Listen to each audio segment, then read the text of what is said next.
الحمدللہ رب العالمین والصلاة والسلام علی سید الاولین والآخرین امام الرسل وحاتم النبیین وعلی ازواجہ المطہرات وبناتہ الاربعات الطاہرات الطیبات وصدق اللہ العظیم۔ معزز سامعین، مسلم وومن کے چینل سے آج جس عنوان پہ گفتگو ہوگی وہ سیدہ زینب بنت رسول اللہ صلی اللہ علیہ وآلہ وسلم کے وصال کے بارے میں ہے۔ سیدہ زینب نبی کریم علیہ الصلوۃ والسلام کی سب سے بڑی صاحبزادی تھی۔ آپ کا شمار اسلام کے ابتدائی دور میں اسلام لانے والوں میں شمار ہوتا ہے۔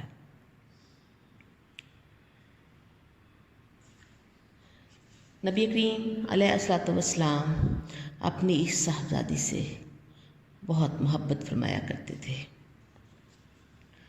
سیدہ زینب کا وصال مبارک 8 ہجری میں مدینہ المنورہ میں ہوا۔ جب آپ کے غسل کا انتظام کرنا تھا تو آپ صلی اللہ علیہ وآلہ وسلم خصوصی طور پر تشریف لے کے آئے اور فرمایا کہ زینب کے نہلانے کا انتظام کرو، پانی اور بیری کے پتوں کو مہیا کرو اور ان کے ابلے ہوئے پانی کے ساتھ 3 بار یا 5 بار غسل دو اور آخری بار میں کافور کی خوشبو لگاؤ، اور جب نہلا چکو تو پھر مجھے اطلاع کرنا۔ بعد از غسل جب آپ کو اطلاع دی گئی، تشریف لائے اور اپنے جسم اطہر سے اپنا تہبند اتارا اور فرمایا کہ میرے تہبند کو کفن کے اندر داخل کر دو۔ تو نبی کریم علیہ الصلوۃ والسلام کے تہبند سے تبرک جو حاصل ہوا، اس کے حوالے سے حافظ ابن حجر اسقلانی فرماتے ہیں کہ یہ تہبند پہلے کیوں اتار کے نہیں دیا گیا، بلکہ یہ ارشاد فرمایا کہ جب نہلا لو تو مجھے اطلاع کرنا۔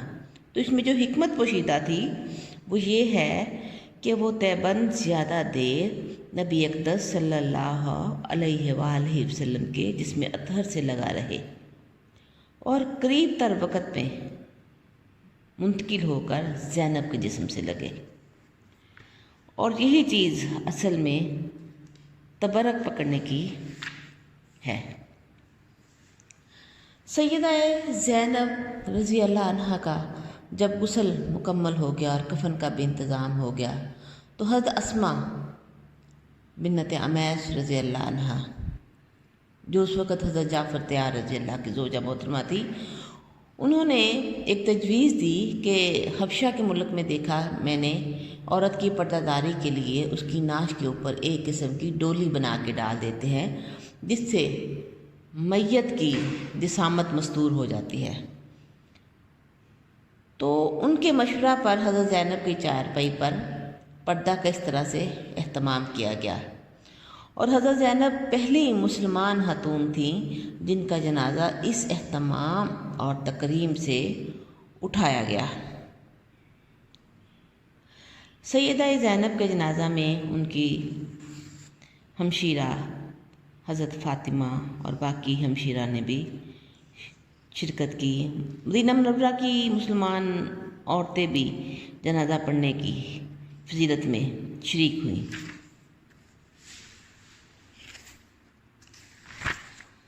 جب سیدہ زینب کے دفنانے کا وقت ہوا تو حضرت انس رضی اللہ عنہ روایت کرتے ہیں کہ رسول خدا صاحبزادی حضرت زینب کے انتقال پر بہت غمزدہ تھے اور مغموم بھی تھے۔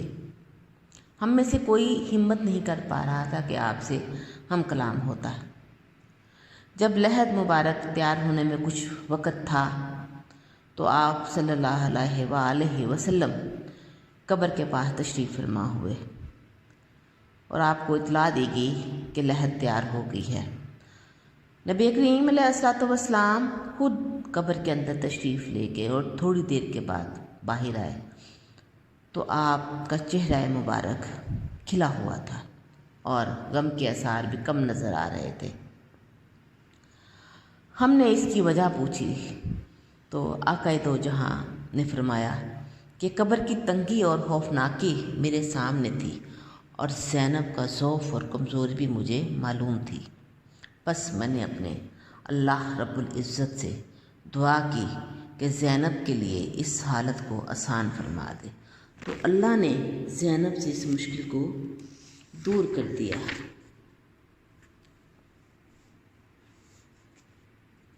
تو معزز سامعین، قبر میں حساب سب کا ہونا ہے۔ نبی کی بیٹی کا بھی حساب تھا، سفر آخرت کا پہلا مرحلہ تھا جسے نبی کریم علیہ الصلوۃ والسلام نے اپنی شفاعت کے ساتھ طے فرما دیا، اور قبول شفاعت کو اسی عالم میں ہی برملا طور پر بیان بھی فرما دیا۔ اس میں عبرت ہے اہل اسلام کی خواتین کے لیے کہ قبر کا مرحلہ کوئی معمولی بات نہیں، اس کی فکر اور تیاری رکھنا،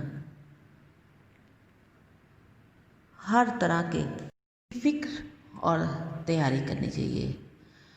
رسول اللہ صلی اللہ علیہ وآلہ وسلم کی اولاد کے لیے اگر یہ حالات پیش آ رہے ہیں تو عام مسلمان کو اس بات میں خصوصی فکر کی ضرورت ہے۔ وآخر دعوانا ان الحمد للہ رب العالمین۔